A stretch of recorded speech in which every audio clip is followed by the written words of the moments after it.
Kebahagiaan itu ya yang saya temukan adalah it's in you gitu. Jadi kayak kita nggak bisa mengharapkan orang lain memberikan kebahagiaan kepada kita gitu. It's all up to us gitu kan, saya selalu bilangnya it's an inside job.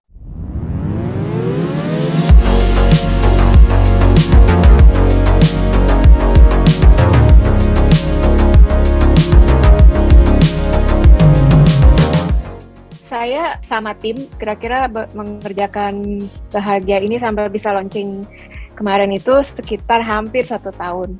Karena ini brand baru, jadi memang saya tidak apa-apa kalau lebih lama launchingnya daripada buru-buru, tapi DNA brandnya kurang kuat gitu. Jadi lama prosesnya di dalam proses mencari DNA brandnya dan DNA prince-nya supaya kuat. Sebenarnya nggak pernah kepikiran pengen buat brand sendiri ya, tapi memang saya tipe orangnya nggak bisa diem, jadi selalu harus ada kerjaan sesuatu gitu. Terus kebetulan waktu itu setelah pulang suami tugas di luar, terus saya mikir, oh sampai Jakarta I have to have another project gitu, karena ya nggak bisa diem aja.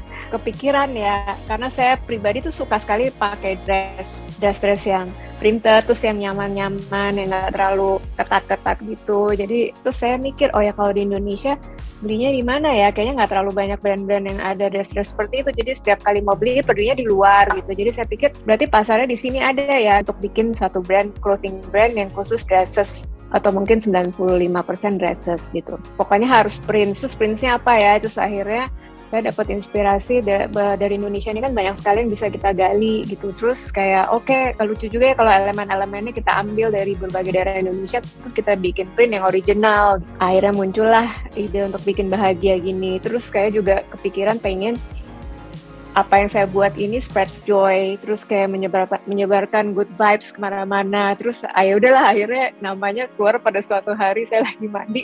Oh ya lucu juga ya kalau namanya bahagia gitu. Sebenarnya sesederhana itu ya, saya kepikiran udah makin tua gini, aku mau membuat sesuatu yang berarti untuk orang lain gitu. Terus kepikiran passion is something that I know and I love gitu. Biarpun nggak pernah punya sebelumnya, tapi yakin banget bahwa aku bisa nih, as long as aku punya tim yang kuat, tim yang bagus, aku bisa nih mengembangkan ini. Awalnya untuk mencari DNA itu paling sulit, karena saya udah ada ide seperti apa maunya, tapi untuk sampai tim bisa menuangkannya dan jadi itu kan prosesnya lama ya, bolak-balik.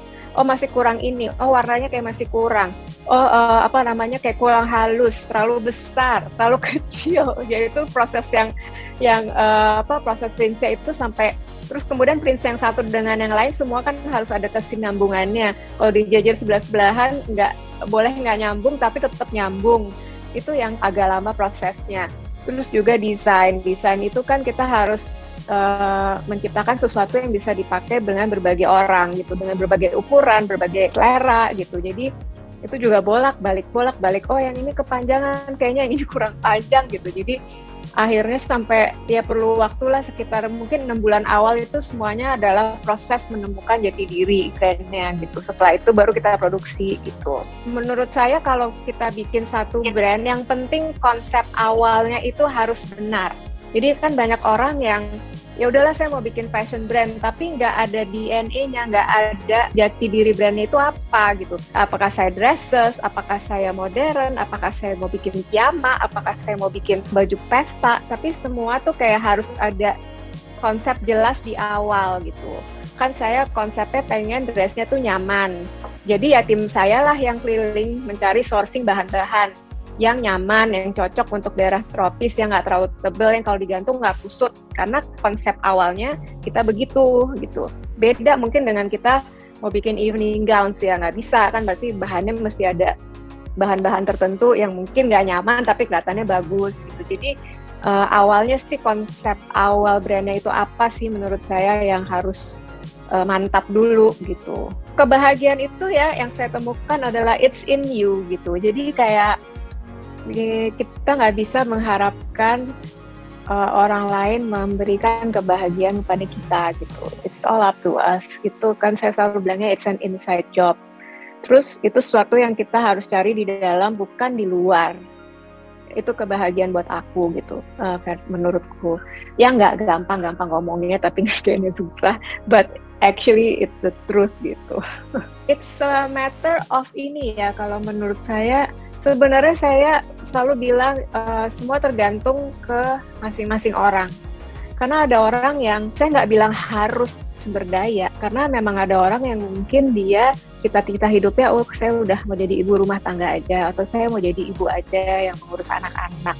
Tidak ada salahnya, gitu. Itu menurut saya juga memang mulia juga, nggak harus dia bekerja atau mandiri atau apa.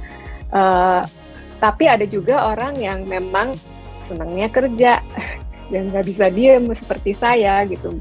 Jadi nggak ada yang harus menurut saya di dunia ini. Jadi nggak harus gitu kita berdaya. Tapi alangkah lebih baiknya memang, karena kalau mandiri itu begitu banyak keputusan yang kita bisa lakukan untuk diri kita sendiri, untuk kebahagiaan diri kita sendiri tanpa tergantung sama orang lain gitu.